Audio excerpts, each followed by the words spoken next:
Assalamualaikum warahmatullahi wabarakatuh. Selamat pagi, salam sejahtera bagi kita semua. Yang saya hormati penanggung jawab acara Konferensi Nasional Pasca Sarjana Program Studi Linguistik KNPPSL yang keempat. Yang saya hormati penanggung jawab Bapak Dr. Budi Agustono MS selaku Dekan Fakultas Ilmu Budaya. Penanggung jawab yang kedua, Ibu Dr. Anda Heristina Dewi MPD selaku Wakil Dekan Fakultas Ilmu Budaya Universitas Sumatera Utara. Yang ketiga, penanggung jawab Bapak Dr. Edi Setia MED TSP selaku Kaprodi Ilmu Linguistik. Kemudian Ketua Panitia Ibu Dr. Tengku Tirayazin Sinar MA dan Staris acara yaitu Ibu Dr. Tasnim Lubis MHum. Adapun judul makalah kami adalah Metafora pada Stand Up Comedy Vicky Prasetyo. Saya Wiradi Putra beserta rekan saya Dedi Hidayat Nasution ingin mempresentasikan makalah ini. Adapun pendahuluannya adalah dalam situasi media sosial yang begitu ramai dan bebas saat ini, maka banyak sekali metafora yang kita lihat dalam acara-acara yang diisi oleh artis-artis di dalam akun YouTube. Kita contohkan saja seperti acara stand up comedy yang dibawakan oleh Vicky Prasetyo. Kata-kata dari Vicky Prasetyo ini memang sangat syarat dengan metafora. Memang sudah sepatutnya kata-kata yang diucapkan oleh Vicky Prasetyo ini patut untuk kita teliti. Stand up comedy yang dilakukan oleh Vicky Prasetyo telah terekam dalam media sosial YouTube pada tanggal 1 Februari 2018, kurang lebih berdurasi 39 menit yang telah ditonton sebanyak 103,999 kali. Karena alasan tersebutlah penulis merasa perlu untuk meneliti bagaimana proses metafora konseptual dalam stand up comedy yang dilakukan oleh Vicky Prasetyo dalam media sosial YouTube. Adapun metode penelitian yang kami gunakan adalah metode kualitatif, yaitu metode simak bebas libat cakap dan dilanjutkan dengan teknik catat. Selain itu, metode intuisi juga digunakan sebagai pendamping penyediaan data. Kemudian yang dijadikan sampel yaitu ungkapan-ungkapan yang ada di dalam stand up comedy yang dilakukan oleh Vicky Prasetyo, yang di dalamnya dapat dipilih sampel ya. Kemudian penulis menggunakan dua teknik yaitu random dan juga purposive. Hasil dan penelitian metafora yang kami dapatkan terdiri atas yang pertama, konseptualisasi berdasarkan pengalaman yang dirasakan oleh tubuh. Konseptualisasi yang dilakukan penutur untuk menunjukkan korespondensi antara konsep sumber dan target dapat dilihat berdasarkan pengalaman yang dirasakan tubuh yang telah tersimpan dalam manah. Pengalaman tubuh dapat dirasakan oleh indera yang meliputi indera melihat, mengecap, meraba, mendengar, mencium, dan lain-lain. Selain itu, pengalaman tubuh juga bisa mengacu pada apa yang dirasakan oleh tubuh secara keseluruhan. Di sini kami mengutip satu kalimat dari ucapan Vicky Prasetyo. Apabila hujan dilambangkan sebagai kesedihan dan matahari dilambangkan sebuah keceriaan, maka diperlukan keduanya agar tercipta pelangi yang indah pasca keburaman. Nah, kata keceriaan yang disandingkan dengan ungkapan berlawanan arus dapat dikategorikan metaforis karena ada proses konseptual dalam kata keceriaan yang berkorespondensi dengan ungkapan perlawanan arus.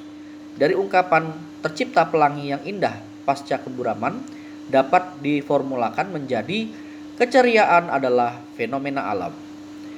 Korespondensi yang ditujukan ialah indera penglihatan ketika melihat sesuatu yang indah, misalnya ketika melihat pemandangan yang sangat indah, pengalaman merasakan keindahan yang digunakan untuk menjelaskan keceriaan, jadi pelangi dapat mengekspresikan suatu keceriaan. Yang kedua adalah konseptualisasi berdasarkan sifat. Konseptualisasi yang dilakukan untuk menunjukkan korespondensi antara konsep sumber dan target dapat ditujukan sifat yang dimiliki konsep sumber yang berkorespondensi dengan konsep target. Sifat yang dimaksud adalah semua fitur semantis yang dapat ditunjukkan melalui indikator yang dapat dibuktikan baik secara visual maupun melalui pengalaman tubuh. Konsep ini dilihat dalam orasi yang diujarkan oleh Vicky Prasetyo sebagai berikut. Beliau mengatakan tunangan tragedi berdarah 1 September. Ucapan tragedi diartikan sebagai peristiwa yang menceritakan kisah yang menyedihkan. Dalam kalimat tersebut mengandung makna semantis yang bersifat sedih. Dapat diinferensikan dalam formula bahwasanya tunangan adalah tragedi. Dalam metafora tersebut terdapat konseptualisasi konsep sumber yang memiliki kesedihan. Konseptualisasi ini didasarkan pada sifat yang mencerminkan kisah yang menyedihkan. Yang ketiga adalah konseptualisasi berdasarkan ciri. Konseptualisasi berdasarkan konsep sumber yang dijadikan dasar dalam menunjukkan korespondensi dengan konsep target dapat ditunjukkan melalui ciri yang dimiliki.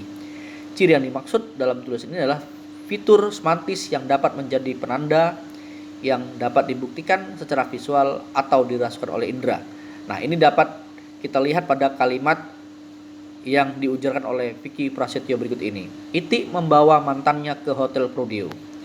Nah, ungkapan kalimat tersebut dikategorikan sebagai metaforis karena dalam ungkapan mantan mengandung ciri entitas dari itik, yaitu nama umum untuk beberapa spesies burung dalam famili Anatidae. Ungkapan tersebut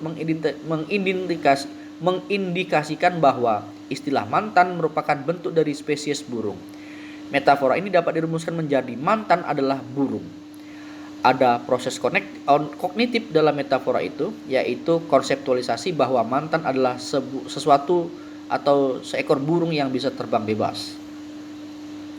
Yang keempat adalah konseptualisasi berdasarkan kekuatan. Konseptualisasi antar konsep sumber dengan konsep target dapat ditunjukkan melalui konseptualisasi terhadap konsep sumber yang didasarkan pada fitur kekuatan yang dimiliki oleh kedua ranah. Konsep ini dapat dilihat melalui orasi Vicky Prasetyo berikut ini. Sedih yang berlawanan arus sulit untuk dibendung, ya. Sedih yang berlawanan arus sulit untuk dibendung. Kata bendung mengindikasikan suatu proses yang dilakukan oleh suatu entitas yang memiliki kekuatan yang lebih dibandingkan dengan kata sedih. Proses membendung dapat dilihat dalam kalimat X membendung Y. Upaya penahanan yang dilakukan dengan membendung kesedihan. Konsep membendung biasanya disandingkan dengan kata atau fitur semantik konkret, sehingga ungkapan X membendung Y, maka Y tertahan karena yang merupakan akibat dari tindakan membendung dapat dibuktikan secara visual. Pengalaman ini masuk dalam ranah ke dalam manah dan diekspresikan dalam suatu ungkapan ketika ada suatu pengalaman yang terjadi yang memiliki fitur yang serupa, yaitu bagaimana suatu entitas tertahan karena ada entitas lain yang lebih kuat. Maka ungkapan metaforis ini digunakan untuk mempresentasikan pengalaman itu dan dapat diformulasikan menjadi dibendung adalah konkret. Yang terakhir adalah konseptualisasi berdasarkan fungsi. Konseptualisasi untuk menunjukkan korespondensi antara konsep sumber dan target dapat dilakukan melalui fitur fungsi. Fungsi dapat ditunjukkan melalui kegunaan dari entitas itu. Konsep ini dapat dilihat melalui ucapan Vicky Prasetyo berikut ini. Sepanjang perjalanan hidup gua. Ungkapan jalan mengindikasikan fitur fungsi, yaitu perlintasan atau tempat yang dapat dilalui oleh orang yang ingin lewat. Jadi, jalan merupakan representasi dari hidup yang dapat diasosiasikan merupakan suatu perjalanan. Dari ungkapan ini dapat diformulasikan menjadi hidup adalah jalan. Dalam metafora ini dapat diinferensikan bahwa hidup dikonseptualisasikan dengan jalan yang memiliki fungsi sebagai tempat suatu perjalanan manusia. Simpulannya adalah metafora pada stand-up komedi Vicky Prasetyo memiliki 5 kategori, yaitu konseptualisasi berdasarkan pengalaman yang dirasakan oleh tubuh, konseptualisasi berdasarkan sifat, konseptualisasi berdasarkan ciri, konseptualisasi berdasarkan kekuatan, dan konseptualisasi berdasarkan fungsi. Demikianlah presentasi yang dapat kami sampaikan. Kurang dan lebih kami mohon maaf. Assalamualaikum warahmatullahi wabarakatuh.